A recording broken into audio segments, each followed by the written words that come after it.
नमस्कार दर्शकों, आप सभी का क्रिएटिव कार्तिक चैनल पर एक बार पुनः स्वागत है। दोस्तों, आज हम इस वीडियो में संस्कृत विषय के कक्षा 9 के सैमोशी पुस्तक के 5वें पाठ, जिसका शीर्षक है सुक्ति मौक्तिकम। अब हम पहले सुक्ति मौक्तिकम इस शीर्षक का मतलब समझते हैं। सुक्ति दो शब्दों से बना है, सु जमा उक्ति और मौक्तिकम, यानी कि इसका मतलब है कि जो अच्छी बातें जो होती हैं, जो हमें बोलनी चाहिए, वो मौक्तिकम मोती के समान होती हैं, यानी अच्छी बातें मोती के समान होती हैं। आइए अब हम पाठ को पढ़ते हैं। तो चलिए अब हम पहली सुक्ति पढ़ते हैं। तो पहली सुक्ति है, वृत्तम यत्नेन संरक्षेद वित्तमेति च याति च अक्षिणो विततः क्षीणो वृत्तस्तु हतो हतः। ये सुक्ति मनुस्मृति से ली गई है और इसका अर्थ है, धन तो आता है और चला जाता है, यानी कि जो हम धन कमाते हैं वह हम कहीं ना कहीं प्रयोग करते हैं और वो चला जाता है, यानी कि धन तो हमारे हाथ में आता जाता है तो टिकता नहीं है। पर अपने चरित्र की रक्षा यत्न पूर्वक करनी चाहिए, यानी कि हमारा जो चरित्र है, जो हमारा कैरेक्टर है, हमें उसकी यत्न पूर्वक अच्छी तरीके से रक्षा करनी चाहिए। क्यों करनी चाहिए? क्योंकि धन से क्षीण हो जाने पर भी मनुष्य नष्ट नहीं होता, पर यदि उसका चरित्र नष्ट हो जाता है तो वह संपूर्णतः नष्ट हो जाता है। इसका मतलब ये हुआ कि अगर किसी व्यक्ति के पास धन नहीं है तो ये मतलब नहीं कि उसके पास धन नहीं है या कोई अन्य लग्जरी वाली चीज़ नहीं है, तो इसका ये अर्थ नहीं कि उसका जीवन खत्म हो गया है। लेकिन अगर एक व्यक्ति के पास धन नहीं है पर चरित्र है तो उसका जीवन खत्म नहीं हुआ, परंतु एक व्यक्ति जिसके पास खूब धन है, खूब लग्जरियस चीज़ें हैं जिससे वो आनंद ले सकता है, लेकिन उसका चरित्र नहीं है, कैरेक्टर नहीं है, यानी वो ठीक से बात नहीं करता, मारधार करता है, सारे गलत काम करता है, तो फिर ऐसे व्यक्ति, जैसे चरित्रहीन व्यक्ति होते हैं, जिनके पास चरित्र नहीं होता, वो व्यक्ति मृत समान है। चलिए अब हम दूसरी सुक्ति पढ़ते हैं। तो दूसरी सुक्ति है, श्रूयताम धर्म सर्वस्वं श्रुत्वा चैवावधर्यताम आत्मनः प्रतिकूलानि परेषां न समाचरेत्।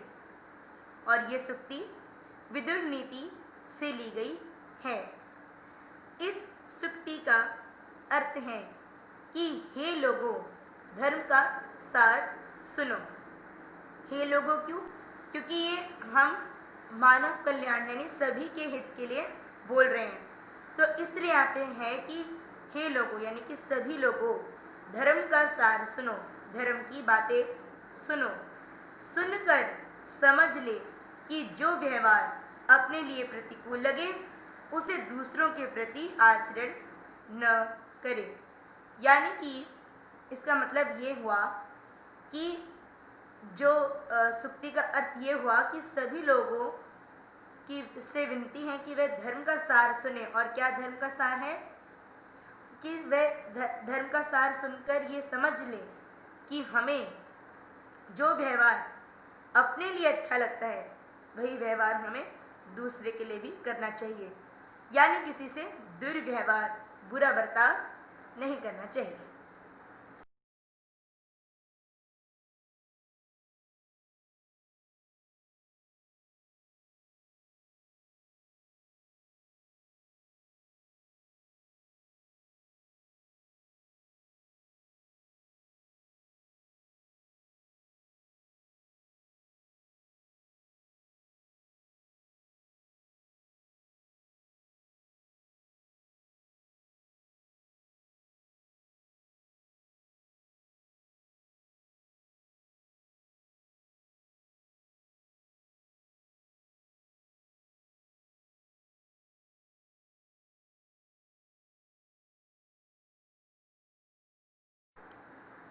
चलिए दोस्तों, अब हम तीसरी सुक्ति पढ़ते हैं।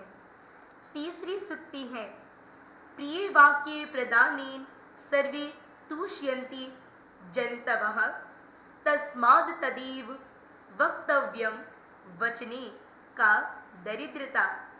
और ये सुक्ति चाणक्य नीति से ली गई है। इस सुक्ति का अर्थ हुआ, सभी प्राणी मधुर वचनों के बोलने से ही प्रसन्न होते हैं। यानी जितने भी प्राणी हैं वो सब मधुर वचन सुनने से खुश हो जाते हैं। जैसे कि अगर कोई हमारे बारे में अच्छा बोलता है तो हमें बहुत अच्छा लगता है। तो उसी प्रकार कहा गया है कि सभी जितने प्राणी हैं उनको जब हम प्रेज करते हैं, अच्छे वचन उनके लिए अच्छी बातें बोलते हैं तो वह प्रसन्न हो जाते हैं। अतः वैसा ही बोलना चाहिए, यानी कि सबको खुश रखने के लिए हमें ये नहीं कि हमें सबकी झूठी तारीफ करनी चाहिए। हाँ, लेकिन कभी कभार नहीं, मतलब मधुर वचन का यहाँ पे प्रेज का तो उतना मतलब नहीं है। मधुर वचन का मतलब है कि अच्छी तरह से बात करनी चाहिए, यानी कि बदतमीजी से बात नहीं करनी चाहिए, सबसे प्यार से अच्छी तरीके से बात करनी चाहिए। और फिर कहा गया सुक्ति में कि भला मधुर बोलने में कैसी कंजूसी, यानी कि अगर हम किसी के लिए अच्छा बोलते हैं, किसी से लड़ाई झगड़ा नहीं करते, अच्छी तरह प्यार से बोलते हैं किसी से, तो उसमें हमारा कोई धन थोड़ी लग रहा है। यानी मतलब इस पूरे सुक्ति का जो मूल अर्थ हुआ वो ये हुआ कि हमें सभी से अच्छे रूप में बात करनी चाहिए। चलिए अब हम चौथी सुक्ति पढ़ते हैं। तो चौथी सुक्ति है, पिबन्ति नद्यः स्वयं एव नभः स्वयं न खादन्ति फलानि वृक्षाः नादन्ति सयस्य खलु वारिवाः परोपकाराय सन्तां विभूत्यः। ये सुक्ति सुभाषित रत्न भांडागारम से ली गई है और ये सुक्ति हमने कई जगह पढ़ी है। ये सुक्ति परोपकार के लिए इस्तेमाल करी जाती है। इस सुक्ति का अर्थ है, नदियाँ स्वयं अपना जल नहीं पीती, वृक्ष स्वयं अपने फल नहीं खाते, बादल स्वयं अपना जो फसल, जो बादलों से बारिश होती है, और बारिश अगर अच्छी हो तो किसानों को फायदा होता है। क्यों? क्योंकि उससे फसल जो खेतों में उगती है वो और अच्छी हो जाती है। तो इसलिए बादलों को सफल से कनेक्ट करा गया है। तो ये कह रहे हैं कि बादल स्वयं अपनी पानी द्वारा उगाई गई जो फसल है उसको नहीं खाते। और इसी प्रकार, किस प्रकार? क्योंकि नदियाँ अपना पानी नहीं पीती, वृक्ष अपने फल नहीं खाते, बादल अपनी फसल नहीं खाते, और इसी प्रकार से सज्जनों की समृद्धि दूसरों की भलाई के लिए ही होती है। यानी कि जो सज्जन लोग होते हैं, जो अच्छे लोग होते हैं, वह अपनी समृद्धि दूसरों की भलाई के लिए प्रयोग करते हैं। यानी कि सज्जन व्यक्ति जो होते हैं वो नदियों, वृक्षों और बादल के समान ही परोपकारी होते हैं। चलिए अब हम पांचवी सुक्ति पढ़ते हैं। पांचवी सुक्ति है, गुणेष्वेव हि कर्तव्यः प्रयत्नः पुरुषयः सदा गुणयुक्तो दरिद्रोऽपि नैश्वर्यगुणैः समः। और ये जो सुक्ति है ये मृच्छकटिकम से ली गई है। इस सुक्ति का अर्थ हुआ, पुरुषों यानी कि मनुष्यों को गुण प्राप्ति के लिए ही प्रयत्न करना चाहिए, क्योंकि गुणवान धनहीन व्यक्ति भी गुणहीन ऐश्वर्यशाली व्यक्तियों के बराबर नहीं होता, अर्थात वह उससे कहीं अधिक श्रेष्ठ होता है। यानी कि इस सुक्ति के द्वारा कहा जा रहा है कि सभी मनुष्यों को क्या करना चाहिए? गुण प्राप्ति के लिए मेहनत करनी चाहिए, ना कि धन कमाने के लिए। हम कोई भी कार्य करें उसमें हमें ये नहीं सोचना चाहिए कि हमें उससे कितना धन मिलेगा, अपितु हमें ये सोचना चाहिए कि हमें उस कार्य के करने से कितने सद्गुणों की प्राप्ति होगी। क्यों ऐसा सोचना चाहिए? क्योंकि जो गुणवान व्यक्ति होते हैं, जिनके पास बहुत सारे गुण होते हैं, वह व्यक्ति धनवान व्यक्तियों से ज़्यादा श्रेष्ठ और सफल होते हैं।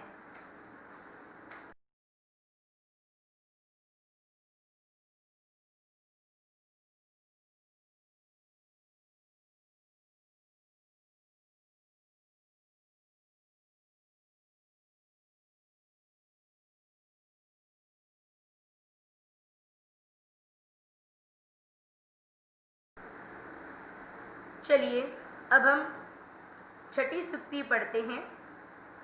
आरंभ गुरवी क्षयणी क्रमेण लघवी पुरा वृद्धिमती च पश्चात् दिनस्य पूर्वार्ध परार्ध भिन्ना छयेव मैत्री खल सज्जनानाम। और ये सुक्ति नीति शतकम से ली गई है।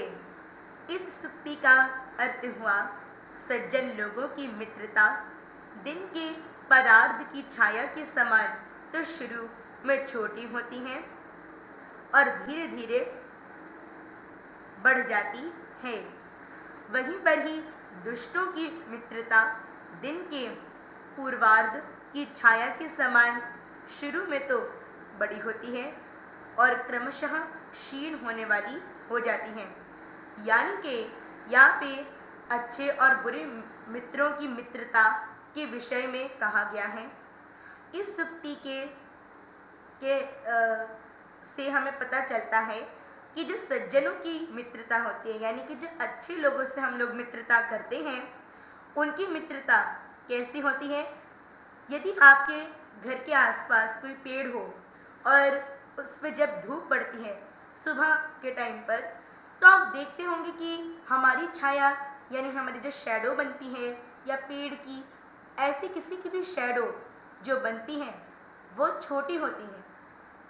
तो मित्रों जो सज्जन मित्र हैं उनकी भी जो ये हमारी जो मित्रता होती है वे इसी शैडो के समान ही छोटी होती है शुरू में, परंतु आप देखेंगे कि जैसे जैसे दिन बढ़ता जाता है तो हमारी छाया या किसी भी चीज़ की छाया थोड़ी बड़ी होने लग जाती है। उसी प्रकार से सज्जनों की भी जो मित्रता होती है हमारे साथ, वो भी थोड़े बाद में जाके वो भी बड़े होने लग जाती हैं। लेकिन दुष्टों से जो हम मित्रता करते हैं, यानी कि जो बुरे लोगों से हम लोग मित्रता करते हैं, उन लोगों की जो हमारे साथ मित्रता होती है शुरू में तो वो दोपहर में जब आप देखेंगे तो हमारी परछाई कितनी बड़ी बनती है। तो शुरू में तो दुष्टों के साथ की मित्रता तो बहुत बड़ी लगती है, ये बहुत बेस्ट फ्रेंड है, परंतु जैसे जैसे शाम होने लग जाती है वैसे वैसे छोटी छोटी छोटी होके रात के समान बिल्कुल लुप्त हो जाती है। यानी कि इस पूरी सुक्ति के माध्यम से ये संदेश पहुंचाया जा रहा है कि हमें हमेशा सज्जनों से ही मित्रता करनी चाहिए, क्योंकि भले ही उनसे मित्रता करने पर उनकी मित्रता शुरू में छोटी लगे, परंतु आगे जाकर वह बड़ी हो जाती है।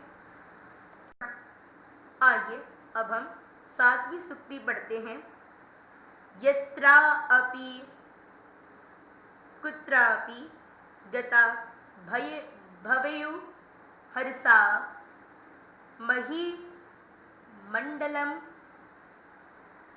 मंगलानाय हानिस्तु तेषां हि सरोवराणां येषां मरालयः सः विप्रयोगः। और ये सुक्ति भामिनी विलासः से ली गई है। इस सुक्ति का अर्थ हुआ, पृथ्वी तल को सुशोभित करने के लिए हंस जहाँ कहीं भी चले जाएंगे उन्हें कोई फर्क नहीं पड़ेगा, पर हानि तो उन तालाबों को होगी जिनके हंस जिनके हंस चले गए हैं। अर्थात कि जैसे एक पॉन्ड में जो कभी आपने देखे होंगे जो हंस होते हैं, वो जब पॉन्ड में होते हैं तो बड़े सुंदर लगते हैं, लेकिन जैसे वो किसी और जगह पर चले जाते हैं तो जो नई जगह है उसका फायदा होता है, परंतु जो पुराना पॉन्ड था नुकसान तो उसी का ही होता है। यानी कि मतलब हमारे पास जब जो सामान हो हमें उसकी कदर करनी चाहिए। आइए अब हम 8वीं सूक्ति पढ़ते हैं। 8वीं सूक्ति है गुणा गुणज्ञेषु गुणा भवन्ति ते निर्गुणं प्राप्य भवन्ति दोषाः आस्वाद्यतो याः प्रवहन्ति नद्यः समुद्रमासाद्य भवन्त्यपेयाः। और ये सूक्ति हितोपदेश से ले गई है। इस सूक्ति को हमने पहले भी अपनी कुछ वीडियोस में समझाया है और ये सूक्ति काफ़ी जगह पर प्रयोग करी जाती है। इस सूक्ति का अर्थ है गुण को जानने पहचानने वालों के लिए ही वास्तव में गुण गुण होते हैं, गुणहीनों के लिए तो वे दोष ही होते हैं। नदियाँ स्वादिष्ट जल के साथ बहती रहती हैं, परंतु समुद्र में मिलकर वहाँ भी पीने योग्य नहीं रह जाती। इसका अर्थ हुआ सूक्ति का, आपको मैं और सरल भाषा में समझाता हूँ कि जो गुण होते हैं वो यदि अच्छे लोगों के पास रहते हैं तभी वो गुण लगते हैं, परंतु जैसे ही वो किसी ऐसे व्यक्ति के पास चले जाएं जिसके पास गुण ही ना हो, निर्गुण हो, तो वे गुण गुण नहीं रहते, दोष बन जाते हैं। और इसी बात को समझाने के लिए हमें नदियों का और समुद्र का उदाहरण दिया है, जिसमें बताया गया है कि नदियाँ तो जब बहती हैं तब आपने देखा होगा उनका मीठा पानी होता है, लेकिन जैसे ही वो समुद्र में चली जाती हैं तो उनका पानी खारा हो जाता है, यानी कि उनका पानी सॉल्टी हो जाता है, यानी खराब हो जाता है। तो इस प्रकार से हमें ये सूक्ति का अर्थ पता चलता है इस उदाहरण से।